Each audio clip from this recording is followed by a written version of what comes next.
ఈరోజు మీకు స్ట్రోక్ అంటే పక్షవాతము వచ్చేదానికి కారణాలు, దానికి వాస్కులర్ సర్జన్ ఎలా మీకు హెల్ప్ చేయగలుగుతారు దీని ట్రీట్మెంట్లో అనే దాని గురించి మాట్లాడతాను. హలో అండి, నా పేరు డాక్టర్ జ్ఞానేశ్వరత్తురు. నేను రెనోవా గ్రూప్ ఆఫ్ హాస్పిటల్స్లో వాస్కులర్ అండ్ ఎండోవాస్కులర్ సర్జరీ డిపార్ట్మెంట్కి హెచ్ఓడి అండ్ సీనియర్ కన్సల్టెంట్.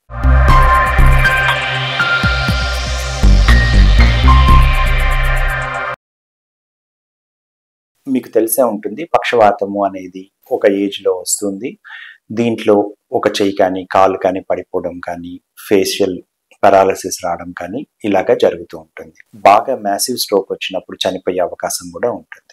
ఇలా రావడానికి ముఖ్యంగా 2 పద్ధతులు ఉంటుంది. ఒకటి, మెదడులో రక్తనాళాలు చిట్లి రక్తం రావడం కానీ, లేదా ఈ రక్తనాళంలో బ్లాక్ అయ్యి ఆ బ్లడ్ సర్క్యులేషన్ ఆగిపోవడం వల్ల కానీ జరిగింది. వాస్కులర్ సర్జన్ అనేవాళ్ళు ఇలా మెదడులో రక్తం క్లాట్ అవడం వల్ల కానీ, బ్లాక్ అవడం వల్ల కానీ స్ట్రోక్ వచ్చే దాని గురించి దాన్ని ప్రివెంట్ చేయడం దానికి తోడ్పడతారు. ఇలా పక్షవాతం రాని వాళ్ళల్లో మీరు రొటీన్గా హెల్త్ చెకప్ చేసుకునేటప్పుడు మీరు హార్ట్కి మిగతా అవయవాలకి ఎలా ఎగ్జామిన్ చేసుకుంటారో అలాగే మెదడుకి వెళ్ళే రక్తనాళంలో బ్లడ్ సర్క్యులేషన్ ఎలా ఉంది అని చెక్ చేసుకోవడం వల్ల దాంట్లో బ్లాకేజ్ ఉందా అనేది ఐడెంటిఫై చేయగలుగుతాం. ఇలా ముందుగానే తెలుసుకుంటే దానికి ట్రీట్మెంట్ ఈదర్ మందులు ఇవ్వడం కానీ, ఆపరేషన్ చేయడం వల్ల కానీ, స్టెంటింగ్ చేయడం వల్ల కానీ ఫ్యూచర్లో స్ట్రోక్ వచ్చే అవకాశాన్ని తగ్గించవచ్చు. ఇలాగే ఒకసారి స్ట్రోక్ వచ్చిన వాళ్ళల్లో కూడా మనం పరీక్షలు చేసి ఈ మెదడుకి వెళ్ళే రక్తనాళంలో బ్లాక్ అయి ఉన్నాయి అని తెలుసుకోగలిగితే కన్నా దీనికి కూడా మళ్ళీ మనం మందులు ఇవ్వడమే కాకుండా ఆపరేషన్ చేయడం వల్ల కానీ, స్టెంట్ వేయడం వల్ల కానీ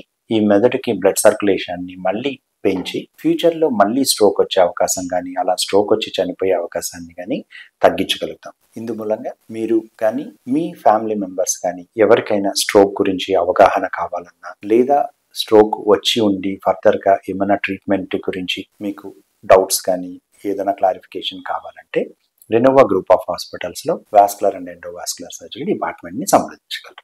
థ్యాంక్ యూ.